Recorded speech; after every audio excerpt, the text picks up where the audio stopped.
Selamat pagi semuanya. Mari kita akan membaca dari Kitab Hakim-Hakim. Hari ini kita akan mulai masuk ke Kitab Hakim-Hakim, saudara. Kita akan langsung melihat ke Kitab Hakim-Hakim pasal yang ketiga.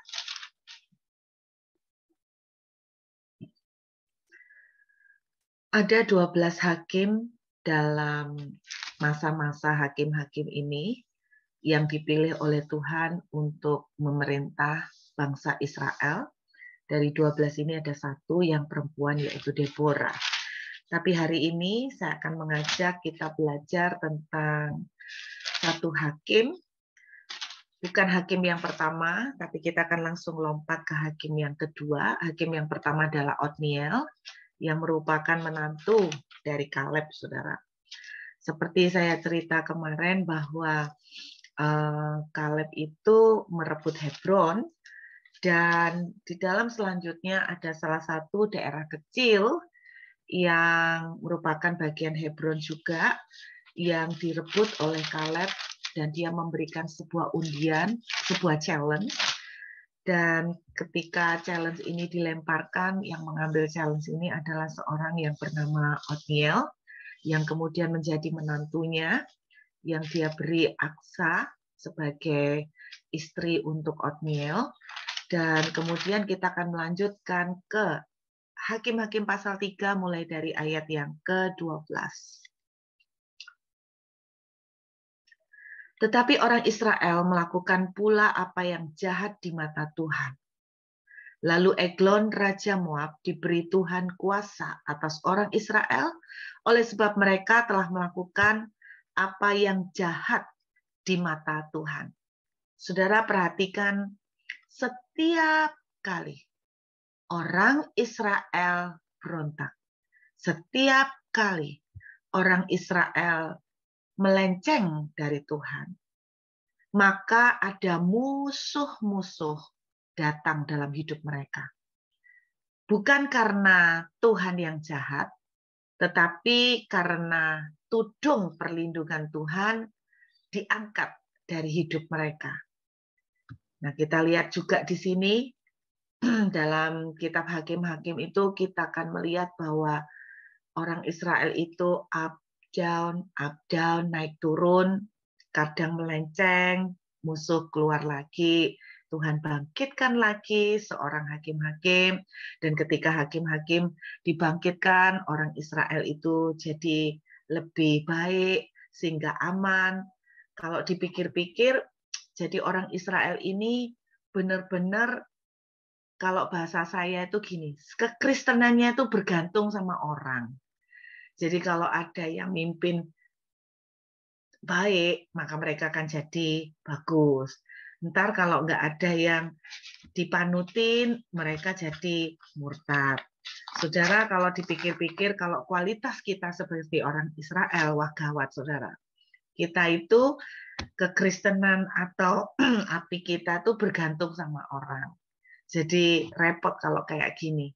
Saudara, ada ndak ada orang, ada ndak ada yang mimpin, ada ndak ada yang jadi panutan, saudara, dan saya harus punya tanggung jawab untuk ngecat diri kita sendiri ya, untuk membangkitkan selalu api di dalam kita, bukan bergantung dari orang lain. Nah, kita lihat ya, ayat 13. Raja ini mengajak Bani Amon dan Bani Amalek menjadi sekutunya. Jadi tidak main-main ya, ada Moab, ada Amon, ada Amalek, semua musuh bebuyutan Israel. Lalu majulah ia dan memukul orang Israel kalah. Kota pohon korma diduduki mereka. Ayat 14 menuliskan, 14 tahun lamanya orang Israel menjadi takluk kepada Eglon Raja Moab, 18 tahun lamanya. Lalu orang Israel berseru kepada Tuhan, perhatikan, maka Tuhan membangkitkan bagi mereka seorang penyelamat, yakni Ehud, anak Gera, orang Benyamin, seorang yang kidal. Dengan perantaraannya, orang Israel biasa mengirimkan upeti kepada Eglon, Raja Moab. Selama 18 tahun, mereka lagi-lagi masuk ke dalam perbudakan. Jadi saya melihat bahwa orang Israel itu hidupnya dari perbudakan yang satu ke perbudakan yang lain. Setiap kali mereka tuh mulai melenceng dari Tuhan, mereka terseret di dalam perbudakan yang baru. Dan selama 18 tahun mereka sangat susah, sangat menderita, tapi masih untung ya 18 tahun dibandingkan sama Mesir 400 tahun. Tetapi walaupun begitu, 18 tahun mereka tuh harus membayar upeti kepada orang Moab, orang Amon, orang Amalek. Jadi mereka hidupnya sangat susah. Lalu muncul seorang hakim yang namanya Ehud dari suku paling kecil, yaitu Benyamin. Sudah paling kecil, Alkitab menuliskan begini, Ehud itu seorang yang kidal. Nah, bahasa Indonesia kita seringkali kurang lengkap, saudara ya. Kata kidal di sini sebetulnya lebih tepat berbicara mengenai tangan kanannya itu tidak berfungsi. Jadi sebetulnya bukan kidal. Jadi tangan kanannya itu lumpuh. Nah, itu sebetulnya bahasa aslinya. Jadi kalau kita bilang kidal, kita itu masih berfungsi tangan kanan kita, tetapi mungkin kekuatan lebih besar atau orang tuh lebih terbiasa pakai tangan kiri, makanya disebut kidal. Jadi bahasa yang dipakai di sini kurang pas, sebetulnya bukan kidal, tetapi tangan kanannya itu lumpuh, tangan kanannya itu tidak berfungsi. Dengan kata lain, Ehud ini pakai tangan kiri bukan karena biasa. Sejak lahir dia lebih kuat pakai tangan kiri, bukan. Tetapi karena tangan kanannya itu cacat. Tangan kanannya itu tidak mampu dipakai. Jadi dia pakai tangan kiri, tidak seperti orang kidal sebetulnya. Dia pakai tangan kiri, lebih tepatnya tangan kirinya bukan tangan yang sangat energetik atau tangan yang sangat terampil dan cekatan terlatih seperti orang kidal lainnya. Tapi dia terpaksa karena tangan kanannya cacat. Jadi orang ini, Ehud ini boleh dibilang cacat. Ketika saya belajar tentang Ehud, saya menjadi tersadar berbicara tentang tangan kanan. Ya, oke. Kita akan lihat, saudara. Kita buka Keluaran. Kita lihat Keluaran pasal yang ketiga. Keluaran pasal yang ketiga, ayat yang ke-19.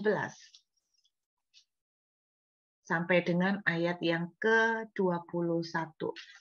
Tetapi aku tahu bahwa Raja Mesir tidak akan membiarkan kamu pergi, kecuali dipaksa oleh tangan yang kuat. Tetapi aku akan mengacungkan tanganku dan memukul Mesir dengan segala perbuatan yang ajaib yang akan kulakukan di tengah-tengahnya. Sudah itu akan membiarkan kamu pergi. Dan aku akan membuat orang Mesir bermurah hati terhadap bangsa ini, sehingga apabila kamu pergi, kamu tidak pergi dengan tangan hampa. Kita tahu bahwa tangan ini bicara tentang kekuatan. Tangan ini berbicara juga tentang senjata yang kita pakai dalam kehidupan ini. Kita tuh perlu tangan. Nah, sekarang ada satu lagi ayat, Keluaran pasal yang ke-15. Coba kita lihat sebentar. Keluaran pasal yang ke-15. Oke, Keluaran pasal yang ke-15. Kita lihat ayat yang ke-6. Oke, kita lihat ayat yang ke-6, saudara. Tangan kananmu Tuhan, mulia karena kekuasaanmu. Tangan kananmu Tuhan, menghancurkan musuh. Tangan kanan lebih tepatnya berbicara tentang pusat atau center dari kekuatan. Jadi orang kita bilang orang kidal dianggap dalam tanda kutip biasanya dianggap tidak normal kan gitu ya. Karena yang lain rata-rata kebanyakan orang tuh pakai tangan kanan. Tangan kanan bicara tentang kekuatan.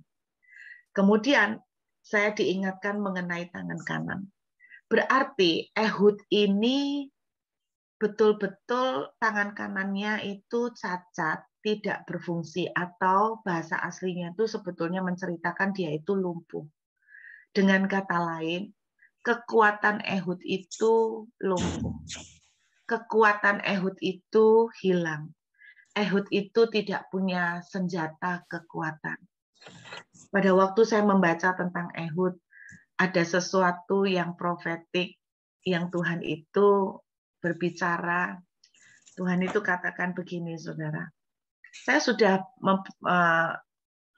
menuliskan catatan mengenai Ehud ini 3 tahun lalu, tetapi ketika saya membaca kembali catatan ini, saya mendapatkan satu rema yang baru tadi malam, bahwa Tuhan itu berbicara begini, pernah nggak sih dalam kehidupan saudara, kita itu ada di satu titik atau di satu momen di mana kekuatan kita itu hilang. Di satu kesempatan di mana kekuatan kita itu sudah benar-benar tidak bisa kita kerahkan lagi, kita tidak punya kekuatan yang bisa kita andalkan. Mungkin ada di antara saudara pagi hari ini, engkau berada pada titik tersebut, di mana dilihat dari manapun kekuatanmu itu sudah tidak ada, kamu tidak bisa punya modal atau bekal apapun lagi untuk kamu pakai. Mungkin kita merasakan seperti itu, seperti Ehud. Nah, saudara, yang luar biasa, kalau kita kembali ke kitab Hakim-Hakim ya, kita akan melihat satu message profetik pada pagi hari ini. Kita lihat lagi dari Hakim-Hakim tadi ya. Hakim-Hakim pasal yang ketiga, kita kembali tadi. Ayat yang ke-29, perhatikan. Untuk seseorang yang tangan kekuatannya, untuk seseorang yang kekuatannya lumpuh, atau tidak punya kekuatan apa-apa. Yang lucu begini, Tuhan itu selalu seringkali berpola, polanya itu yaitu dia memilih orang yang paling tidak mungkin untuk dia pakai. Tuhan itu kalau kita perhatikan seringkali memilih orang yang paling tidak mungkin untuk dia pakai. Dalam hal ini Tuhan itu memilih sudah orang dari suku paling kecil plus orang ini lumpuh tangan kanannya. Berarti tangan kiri dipakai untuk perang pun tidak terlalu, dalam arti tidak terlalu terampil seperti orang kidal layaknya, karena seperti yang saya bilang kata aslinya adalah lumpuh tangan kanannya. Jadi saudara, untuk ukuran orang yang tidak terlalu cekatan tangan kirinya, terus tangan kanan yang menjadi pusat kekuatan itu lumpuh, perhatikan ayat 29, pada waktu itu mereka menewaskan kira-kira 10.000 orang dari Moab. Semuanya orang yang tegap dan tangkas. Seorang pun tidak ada yang lolos. Saudara, di sini kita bisa belajar tadi malam ketika saya merenungkan tentang Ehud. Tuhan itu menaruh sesuatu yang sangat profetik banget. Tuhan katakan begini, di saat kamu ada di satu titik, di mana dari sisi manapun kamu tidak punya kekuatan untuk dikerahkan lagi. Tuhan katakan begini, jangan lupa satu hal.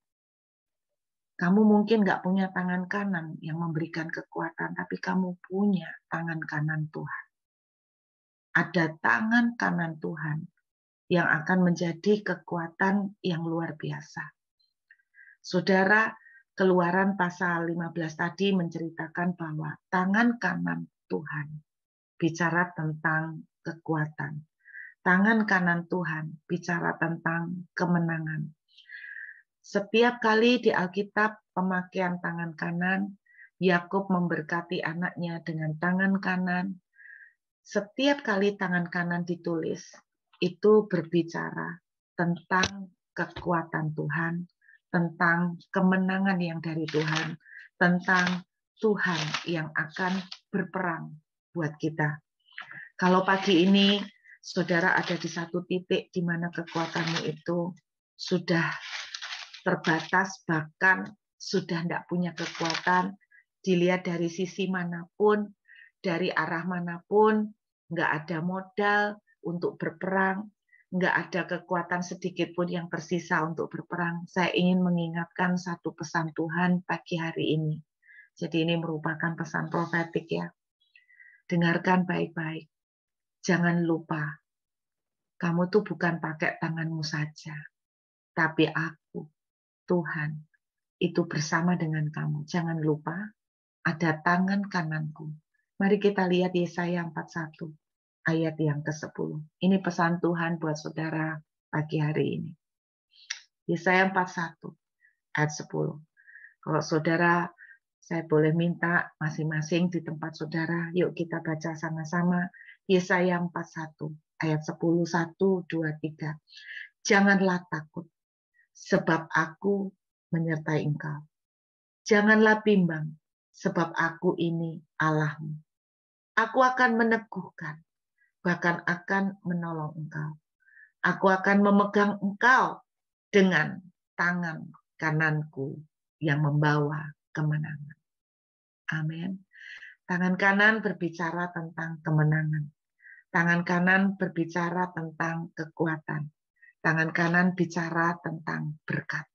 Bahkan kalau hari ini saudara sudah tidak punya kekuatan yang tersisa sedikit pun, jangan pernah melupakan masih ada satu senjata yang sangat ampuh, yaitu tangan kanan Tuhan. Tuhan yang akan berperang, Tuhan yang akan tolong, Tuhan yang akan mengambil alih. Kalau Tuhan itu melihat tangan kanan kita, kekuatan kita udah lumpuh, Tuhan yang mengambil alih. Saya ingat tentang perempuan pendarahan. Alkitab menceritakan bahwa selama 12 tahun, dia sudah menghabiskan semua hartanya untuk berobat selama 12 tahun. Dan saya percaya hari itu, kenapa dia merangkak? Bukan karena sok merangkak, bukan karena orang menjelaskan dia merangkak karena terlalu banyak yang berkerumun dekat Yesus. Tidak, saudara. Dia merangkak karena untuk berdiri saja, dia sudah tidak mampu. Jangankan untuk berlari, untuk berdiri aja, dia sudah tidak mampu. Makanya dia merangkak. Kenapa Alkitab bisa menginterpretasikan, orang bisa menginterpretasikan itu merangkak? Karena dia memegang jumbai Yesus. Dia berkata begini, asal bisa ku jamah jumbainya. Berarti untuk merangkak pun dia dengan susah payah.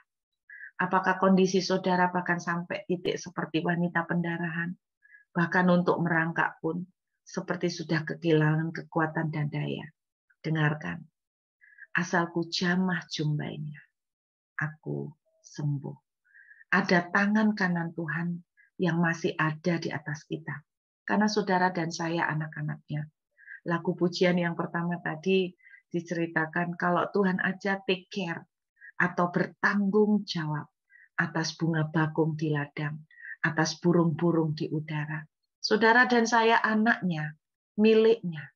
Tidakkah lebih lagi Tuhan akan bertanggung jawab atas kita? Saudara, Ehud tidak kebetulan. Ehud itu punya pengertian, yaitu menyatu dengan Tuhan. Jadi Ehud itu punya pengertian menyatu dengan Tuhan. Nah, bicara tentang menyatu dengan Tuhan, saudara. Bicara tentang menyatu dengan Tuhan. Beberapa waktu yang lalu, saya tuh berbicara di satu gereja tentang menyatu dengan Tuhan. Saya kaget kata Ehud itu punya pengertian menyatu dengan Tuhan. Satu kali Rasul Paulus itu berkata begini. Rasul Paulus bilang begini. Inilah yang ku kehendaki, yaitu mengenal Dia. Berkali-kali ayat-ayat firman Tuhan seringkali menuliskan begini. Pengenalan akan Tuhan. Oke, itu melebihi harta. Berkali-kali firman Tuhan menuliskan begitu. Daud sebelum mati, dia pesan sama anaknya Salomo, cuman satu.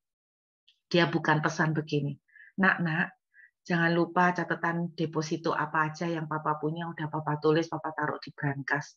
Bukan itu yang dipesankan oleh Daud.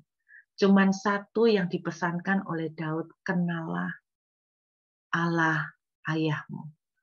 Daud itu pesan sama Salomo, kenali Allahnya ayahmu, kenali Tuhannya ayahmu. Maksudnya Daud itu gini, kenali Tuhannya Papa, nak. Kenali dia. Nah, kata mengenal Tuhan itu kalau dalam bahasa Yunani, ginosko. Kalau dalam bahasa Ibrani itu yada. Jadi kalau dalam Yunani itu ginosko, ginosko itu Yunani di Perjanjian Baru. Semua kata mengenal Tuhan di Perjanjian Baru itu pakai kata Yunani. Jadi Perjanjian Baru itu ditulis pakai kata bahasa Yunani, Bapak Ibu. Sedangkan Perjanjian Lama pakai bahasa Ibrani. Saya itu ngajarin anak-anak rohani saya dulu tuh gampang banget untuk nginget. Karena Perjanjian Lama itu ada di depan bukunya ya, kan di bagian depan. Maka saudara gampang cara mengingatnya. Ibrani, yaitu dari kata Ibrani amat gitu ya. Jadi cara ngingetnya gitu.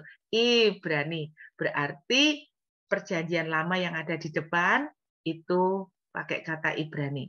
Nah, di dalam kata Ibrani mengenal Tuhan itu pakai kata yada. Tapi sebetulnya kata yada atau ginosko punya arti sama, mengenal Tuhan. Kata mengenal Tuhan, yada atau ginosko. Oke. Di Perjanjian Lama berarti yada. Kata yada pertama kali muncul di Kejadian. Yuk kita lihat. Kejadian pasal yang keempat, ayat yang pertama. Kejadian pasal 4 ayat pertama. Ini kata yada pertama kali muncul. Kemudian manusia itu bersetubuh dengan Hawa istrinya. Kata bersetubuh di sini pakai kata yada.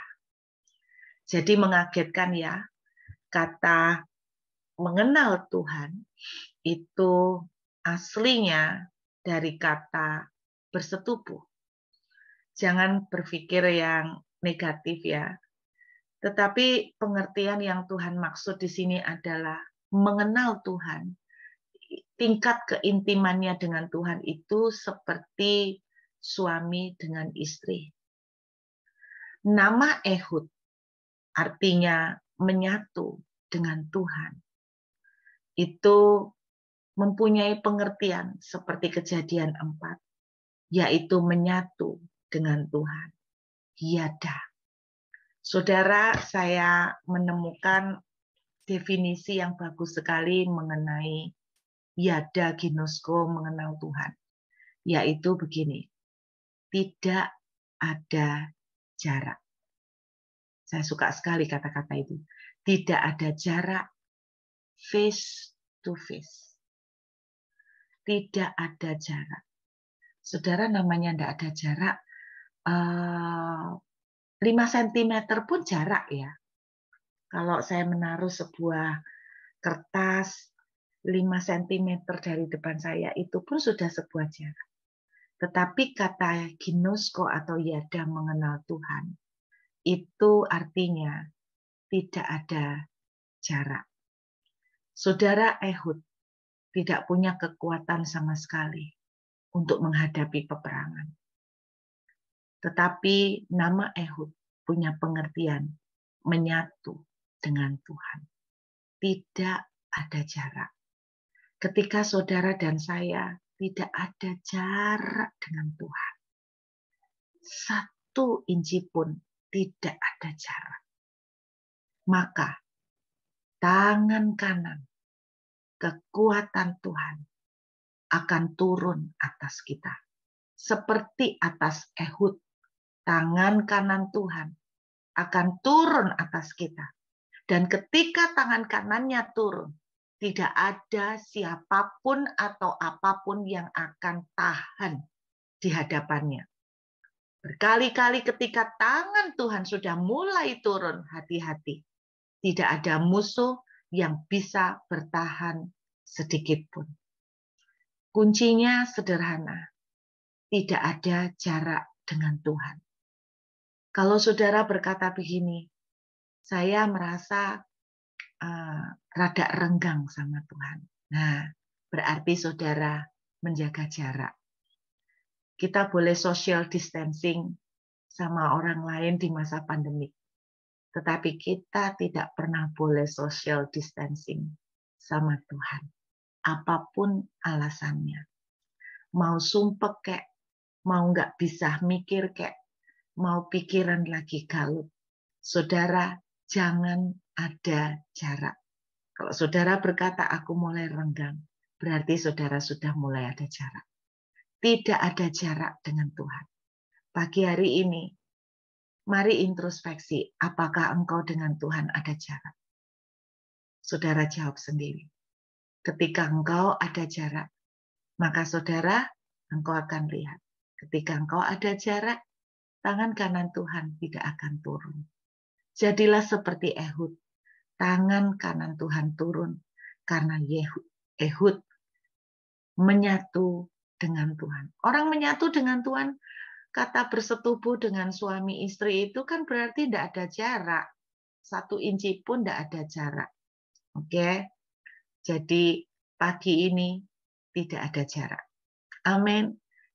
Justru ketika saudara tidak punya kekuatan, tidak ada jarak dengan Tuhan.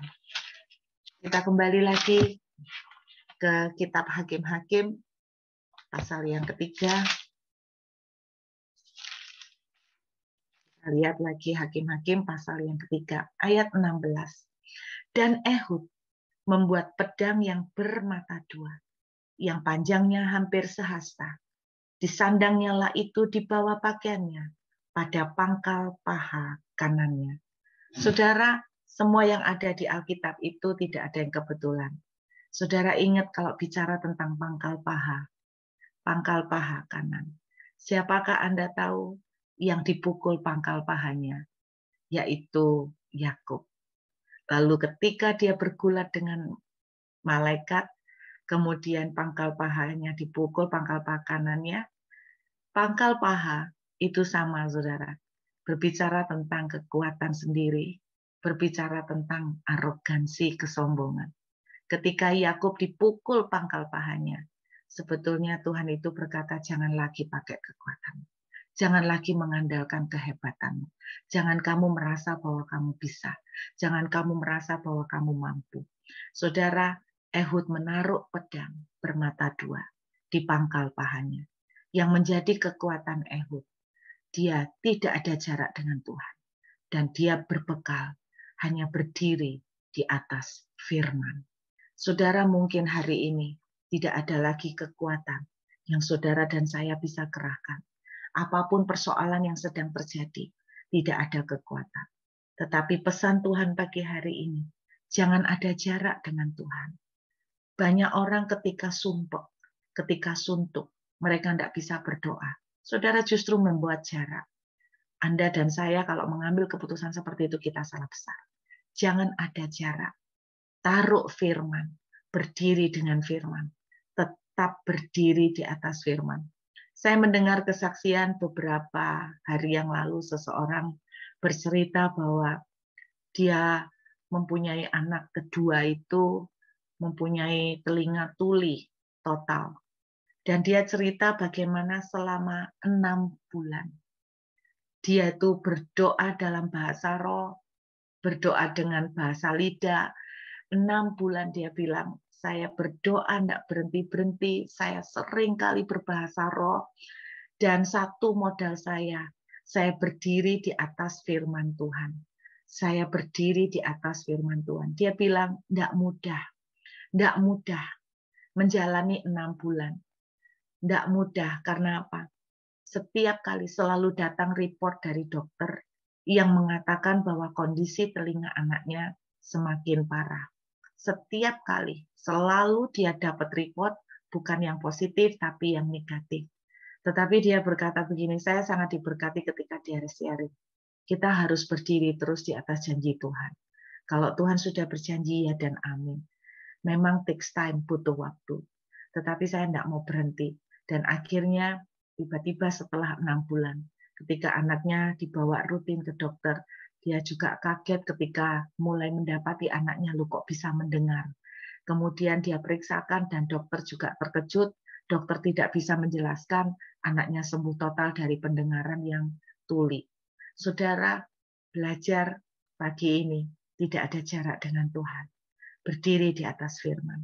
Tidak ada jarak dengan Tuhan. Sekalipun tidak ada kekuatan untuk dikerahkan lagi. Tidak ada jarak. Jangan buat jarak dengan Tuhan. Berdirilah terus di atas firman. Masuklah penyembahan. Tidak ada jarak. Saya berdoa sungguh apa menjadi message Tuhan pagi ini. Tangan kanan Tuhan. Tangan kanan yang membawa berkat, kekuatan, dan kemenangan serta kemuliaan akan turun atas kita semua. Yuk kita menghampiri Tuhan. Saya boleh minta pemuji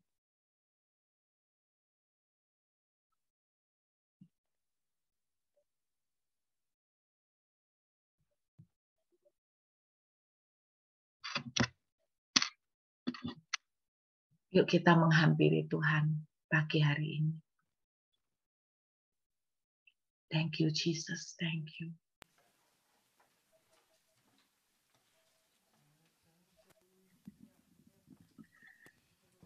Bisakah saya minta pujian? Engkaulah kekuatanku, tempat perlindungan. Saat badai menyapa, aku tak akan. Kalau hari ini kekuatan kita sudah habis, kita tidak punya apa-apa lagi yang bisa kita lemparkan sebagai sesajen. Jangan lupa ada tangan kanan Tuhan. Amin. Menyatu dengan Allah. Tidak ada jarak. Katakan pujian ini dengan diri. Engkaulah kekuatanku, tempat perlindunganku.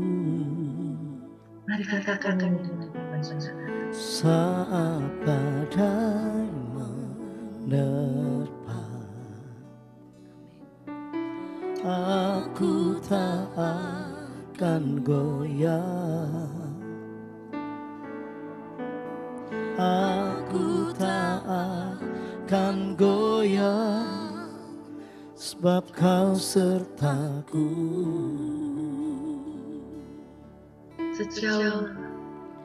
Sejauh langit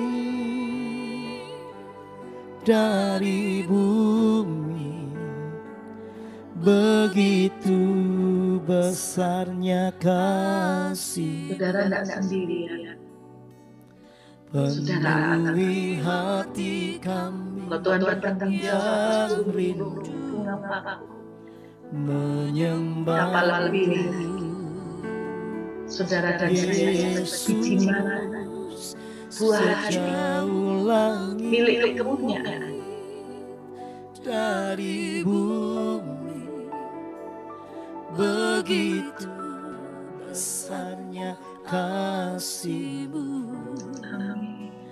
Kaulah Tuhan, kekuatanku, sukacitaku. Sekali lagi sama-sama katakan sejauh langit dari bumi. Demikian kami Sejauh langit kami tidak perlu takut. dari Tangan kami bumi, akan menuntun kami membawa begitu besar yang akan membawa kami kemuliaan yang luar biasa. penuhi hati kami yang rindu menyembah-Mu, Yesus. Sejauh langit dari bumi, begitu besarnya kasih-Mu. Kaulah Tuhan, kekuatanku, sukacitaku. Terima kasih Bapa. bahwa di saat kami sudah tidak lagi memiliki kekuatan, firman-Mu pagi ini boleh mengingatkan kami semua. Masih ada Tuhan. Mungkin tidak ada orang yang bisa tolong kami, tapi masih kami punya Tuhan. Dan itu lebih dari cukup. Bukankah firman-Mu berkata, Tuhan, oleh karena Engkau telah menyerahkan tubuh dan darah, kami itu menjadi satu. Koinonia dengan Engkau. Mari saudara, kita angkat roti di tangan kami. Setiap kali saya sering mengatakan bahwa koinonia, kata ini muncul ketika Yesus berkata begini, bukankah ini persekutuan dengan tubuh? Kata persekutuan itu pakai kata koinonia. Koinonia artinya menjadi satu. Milikku, milikmu, milik. Tuhan, kami mengangkat roti ini dan kami mau berkata pagi hari ini, tidak ada jarak antara kami dengan Tuhan. Firman-Mu sendiri berkata, siapa yang bisa memisahkan kami dari kasih-Mu? Tidak ada. Biar pagi ini oleh tubuh-Mu kami menjadi satu kembali, diingatkan kembali. Kami di dalam Engkau di dalam kami. Tidak ada batas, tidak ada jarak pemisah. Apa yang telah Kau lakukan di atas kayu salib melalui tubuh, kesembuhan, tubuh yang sempurna dan sehat, dibebaskan dari segala penyakit, terjadi pada kami. Kami terima dengan iman percaya dalam nama Yesus. Mari kita makan dengan ini.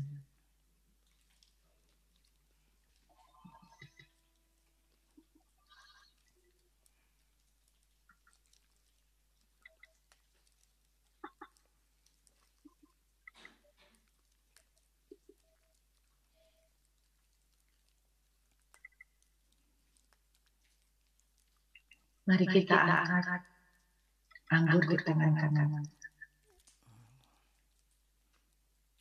Inilah darah-Mu yang telah dicurahkan bagi kami. Tuhan, saat kami minum anggur ini, kami percaya darah-Mu mengalir di setiap pembuluh darah di tubuh kami, mengalirkan kesehatan, mengalirkan kehidupan di setiap organ tubuh, di setiap sel-sel, semuanya menjadi sehat sempurna.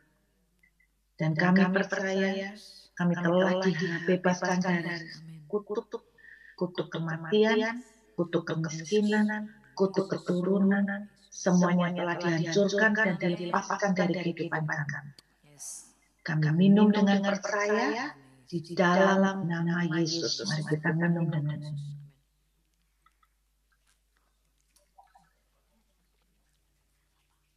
Terima kasih Tuhan. Biarlah firman-Mu terterai buat kami semua dalam nama Yesus. Mari sama-sama kita mengangkat tangan. Di saat kita sudah tidak punya tangan lagi yang untuk menolong kita, ingat ada pertolongan Tuhan. Biarlah setiap tangan-tangan yang terangkat adalah tangan-tangan yang bersuara, yang berkata, tidak bisa kami jalan tanpa Tuhan. Engkaulah semua yang kami perlukan. Amin. Terimalah segala berkat yang terbaik, berkat kemenangan Tuhan yang berperang ganti Engkau, dan Engkau hanya diam saja. Tuhan tiba-tiba ingatkan Keluaran 14 ayat 14. Terimalah berkat terbaik dalam nama Bapa, Putra, dan Roh Kudus, di dalam nama Tuhan Yesus. Haleluya. Amin.